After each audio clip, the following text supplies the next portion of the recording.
exhibitionism of homosexuals, just going around advertising yourself that you are a homosexual.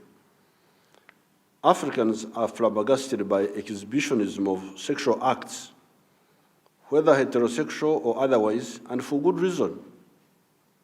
Why do you exhibit your sexual conduct? We, the public, are we interested in your sexual conduct? Why do you have to show us? Are you short of opportunity for privacy, where you can kiss, fondle, etc.?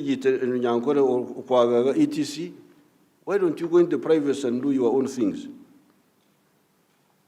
Are we interested in seeing your sexual acts, we the public? I'm not able to understand the logic of the Western culture. However, we Africans always keep our opinions to ourselves and never seek to impose our point of view on others. If only they could let us alone. Because we normally see this conduct of these Western people, you just wonder, why are these people doing this? How did their culture develop? But we just keep quiet. We don't comment. I have never had anybody complaining that people are kissing in public. Why don't you go in your privacy? What's the problem? Here, we don't do things like that. There's enough opportunity. You go into your house. Why do you have to? Why do you come to us? How you are kissing? How you? It's not our culture, but we see the Europeans doing it, but we just keep quiet. We never say anything. It was my view that the above three should be punished harshly in order to defend our society from disorientation. These three, the recruiters, the mercenaries, and the exhibitionists, those three, I agreed. Therefore, on these three, I was in total accord with the MPs and other Ugandans. I had, however, a problem with category number 4, or what I thought was category number 4, those born homosexual. That's what I thought. I thought there were some people who were born homosexual. If somebody is born like that, are you right to punish him? And I quoted a number of examples. Albino, in my other statement, which I gave to the MPs, albinos, Nyamagoyes, different types of congenital or genetic problems.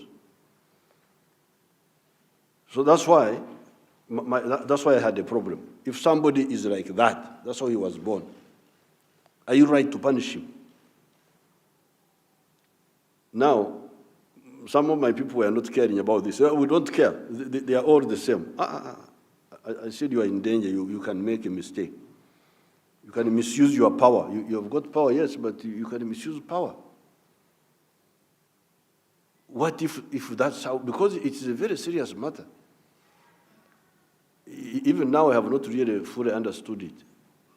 That you can fail to be attracted to all these beautiful women here and elsewhere, and you are attracted by a man. That's a very serious matter.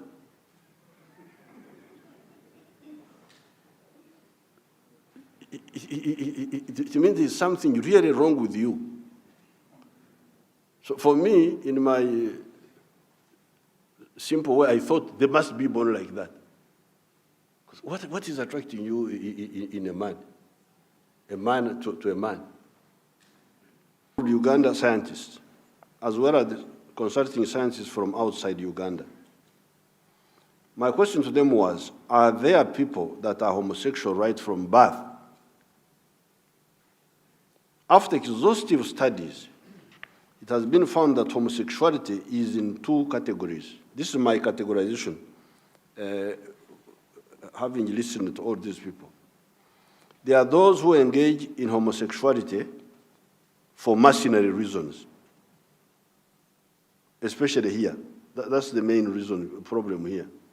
For mercenary reasons, on account of the underdeveloped sectors of our economy that cause people to remain in poverty, the great opportunities that abound notwithstanding. So that seems to me to be one category, which must be the majority of the people here. The ones who are recruited mainly for poverty, because of poverty. And then there are those that become homosexual by both nature, some element of genetics, and nurture. Nurture, N-U-R-T-U-R-E, meaning upbringing or external factors, the way you are brought up. The studies that were done on identical twins in Sweden, that's what they now educated me about, showed that 39% were homosexual on account of nature. And 66% were homosexual on account of nurture. I don't know whether I have captured your thing well. So in other words, therefore, even in those studies, nurture was more significant than nature.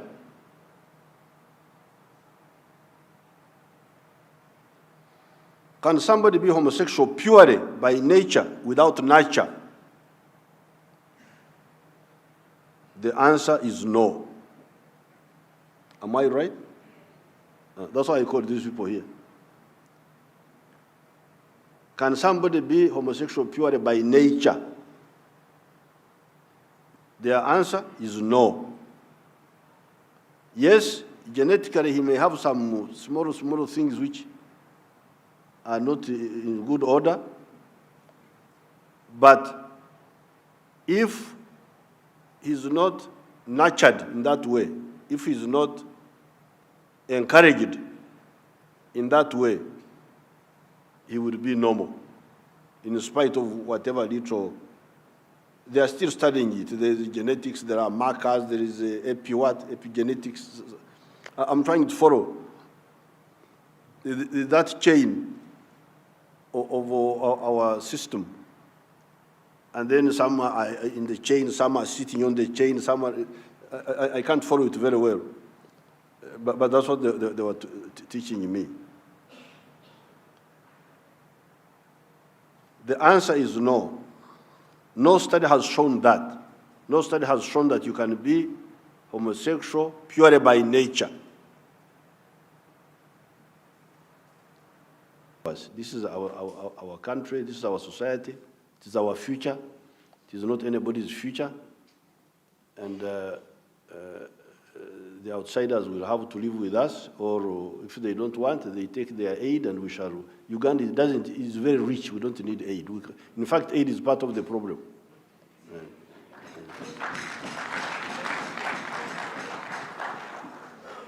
And I have looked at the figures. Like for instance, our people who are taking ARVs and the test for, because some of the groups are helping us in AIDS. We are not spending so much money on the AIDS. We are concentrating on the roads, and these friends were supporting the AIDS programs. Now, of course, you know, some of that money for aid is for cham. They just bring it to eat it here. It's not really effective. Some of that aid is just charm. They give to NGOs. Charm means eating. This is our language. Some of you who don't know our language. They give it to NGOs, what, so all these fellows. But the core programs of, for instance, ARVs for our sick people, and the testing kit, the figure is about 350 billion shillings, and we can't fail to get that type of money to save our children. We shall have to cut from other areas and treat our sick people.